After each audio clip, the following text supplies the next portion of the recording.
మీద ఇవాళ బడ్జెట్ను ప్రవేశపెట్టనుంది తెలంగాణ ప్రభుత్వం. అయితే ఈ బడ్జెట్లో ప్రధానంగా ఏ అంశాలు వస్తాయి, తర్వాత ఏ అంశాలు చర్చకు వస్తాయి, తర్వాత ఉన్నది ఉన్నట్లుగా ప్రవేశపెడతామని చెప్పేసి గతంలోనే ముఖ్యమంత్రి రేవంత్ రెడ్డి చెప్పినటువంటి మాట.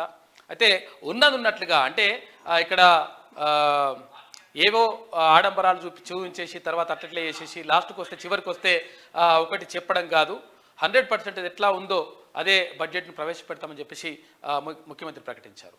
అయితే ఇందులో ప్రధానంగా ఇక్కడ కులగణనకు సంబంధించి చర్చ జరిగేటువంటి అవకాశం ఉంది. మరోవైపు ఇక్కడ ఓటాన్ అకౌంట్లో చాలా విషయాలు అంటే ఇక్కడ ఏ రంగాలకు ఎంతెంత కేటాయింపులు జరుగుతాయి, తర్వాత ఉద్యోగాల ప్రకటనకు సంబంధించి ఇవన్నీ కూడా చర్చ కొట్టేటువంటి అవకాశం మాత్రం కనిపిస్తూ ఉంది.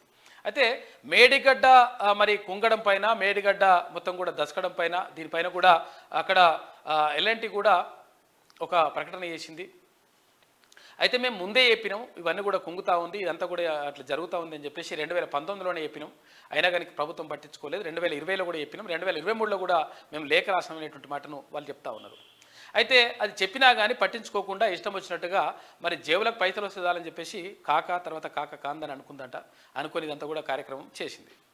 ఇక ఏపీ టీఎస్ఐఐసిలో 35,000 ఎకరాల భూమి మాయమైపోయింది. 35,000 ఎకరాల భూమి మాయమైపోయింది. కారణం ఏంటి అంటే మొత్తం కూడా ధరణి చేసినటువంటి దరిద్రం, ధరణి చేసినటువంటి దగ అట్లున్నదన్నట్టు. ఒక్కొక్క రంగంలో ఎక్కడ చూసినా కానీ హైదరాబాద్కు సంబంధించి హైదరాబాద్ సరౌండింగ్లో కొన్ని వేల ఎకరాలు కొట్టేసిండ్రు, తర్వాత కొన్ని లక్షల ఎకరాలు దారదత్తం చేసిండ్రు. ఆ తర్వాత ఇప్పుడు టీఎస్ఐఐసికి సంబంధించి కూడా 35,000 ఎకరాల భూమి మొత్తం కూడా కథం చేసినటువంటి పరిస్థితి. ఇప్పుడు ధరణి రికార్డులో వాటికి సంబంధించినటువంటి వివరాలు నమోదు చేయలేదు అంటూ అక్కడ మొత్తం కూడా వాస్తవాలు బయటకు వస్తూ ఉన్నాయి.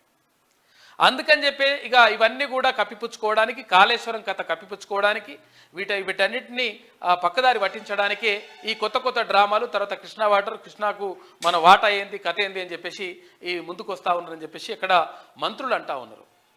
అక్కడ మంత్రి ఉత్తమ్ కుమార్ రెడ్డి కానీ, తర్వాత జూపల్లి కృష్ణారావు కానీ అందరు కూడా అంటే దీనికోసమే వీటన్నిటినీ కప్పిపుచ్చుకోవడానికి, గతంలో వీళ్ళు చేసినటువంటి దగాను కప్పిపుచ్చుకోవడానికి మాత్రమే అక్కడ కేసీఆర్ అండ్ ఫ్యామిలీ, తర్వాత అక్కడ ఉన్నటువంటి వాళ్ళంతా కూడా ఇలా చేస్తూ ఉన్నారు. ఇదంతా కూడా డ్రామా చేస్తూ ఉన్నారు, ప్రజల్ని తప్పుదో పట్టించేటువంటి ప్రయత్నం చేస్తూ ఉన్నారని చెప్పేసి మంత్రులు ఆరోపిస్తూ ఉన్నారు.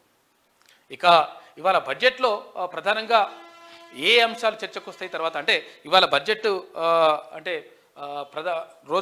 మొదటి రోజు గవర్నర్ ప్రసంగం ఉంటుంది. ఆ తర్వాత ఎల్లుండి నాకు తెలిసి ఎల్లుండి బడ్జెట్ ప్రవేశపెడతారు. ఆ బడ్జెట్లో ఏ అంశాలు ఉంటాయనే దానిపైన సర్వత్రా ఆసక్తి నెలకొని ఉంది.